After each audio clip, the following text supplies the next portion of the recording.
दोस्तों हमने आपको पिछले वीडियोस में खाने पीने की प्रोसेसिंग में यूज होने वाले लाजवाब मशीन्स के बारे में तो बताया था, पर आज के इस स्पेशल वीडियो में हम आपको कुछ ऐसे मशीन्स दिखाने जा रहे हैं जो दुनिया के सबसे प्रसिद्ध खाद्य पदार्थ बनाने में इस्तेमाल किए जाते हैं। तो दोस्तों आज का ये वीडियो बहुत ही इंटरेस्टिंग होने वाला है, तो इसे एंड तक जरूर देखना।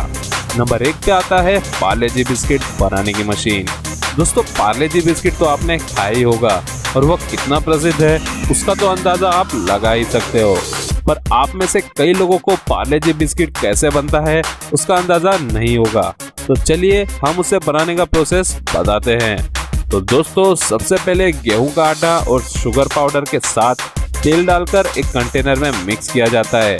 उसे 90 सेकंड तक मिक्स करने के बाद मूविंग प्लेटफॉर्म पर डाल दिया जाता है, जहां पर उसे 28 से 32 डिग्री टेम्परेचर में मेंटेन किया जाता है।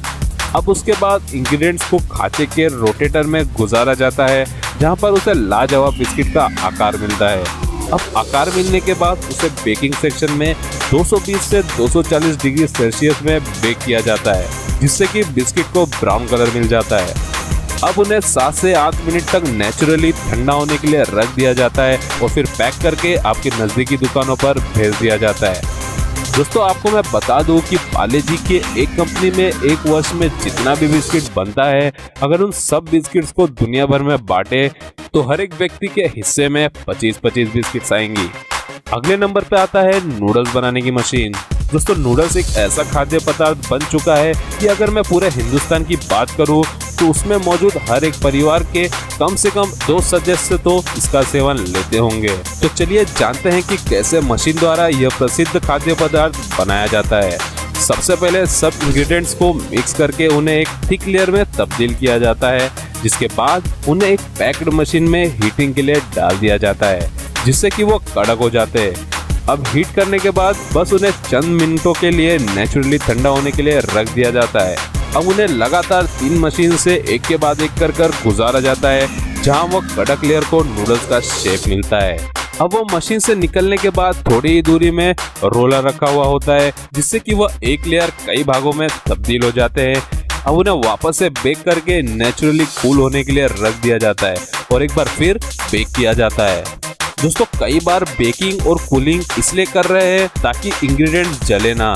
अगर एक साथ ही हाई टेम्परेचर पे बेक कर देंगे तो कुछ इंग्रेडिएंट्स जल जाएंगे और अन्य प्रोसेसिंग पर उसका बुरा असर पड़ेगा। अब अंत में उन्हें हॉरिजॉन्टल काटा जाता है और उसके बाद एक खांचे में भरकर सबको अलग कर दिया जाता है और फिर पैक करके आपके लिए दुकानों में भेज दिया जाता है। अगले नंबर पे आता है डेयरी मिल्क चॉकलेट बनाने की मशीन। दोस्तों डेयरी मिल्क जो कि बहुत ही प्रसिद्ध चॉकलेट है, उसे बनाना कोई आसान काम नहीं है। इसे बनाने के लिए कई चीजों का ध्यान रखा जाता है। आइए नजर डालते हैं उसके प्रोसेसिंग यूनिट पर। सबसे पहले कोको बीन जो कि चॉकलेट बनाने का रॉ मटेरियल होता है, उसे भूजा जाता है। उसके बाद उसका छिलका निकालकर उसे पेस्ट में तब्दील कर दिया जाता है।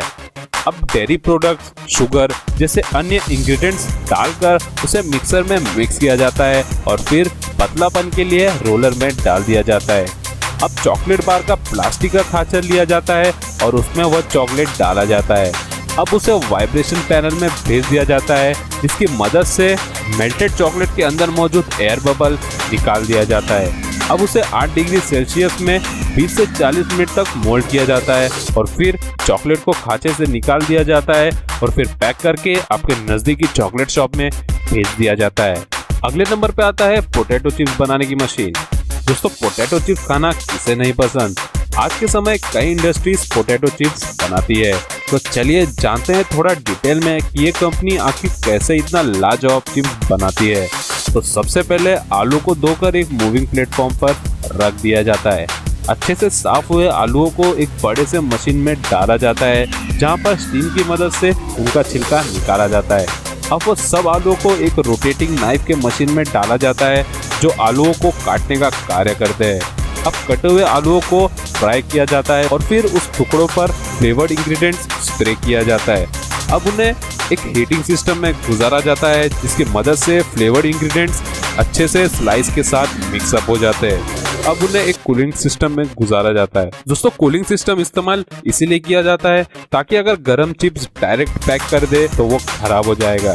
अब कूलिंग सिस्टम से निकलने के बाद उस चिप्स को पैक किया जाता है और आपके नजदीकी दुकानों में भेज दिया जाता है। तो दोस्तों, आपको ये वीडियो का कौन सा पार्ट ज्यादा अच्छा लगा ये हमें कमेंट सेक्शन में जरूर बताना। मैं मिलता हूँ आपको अगली वीडियो में, तब तक के लिए नमस्कार।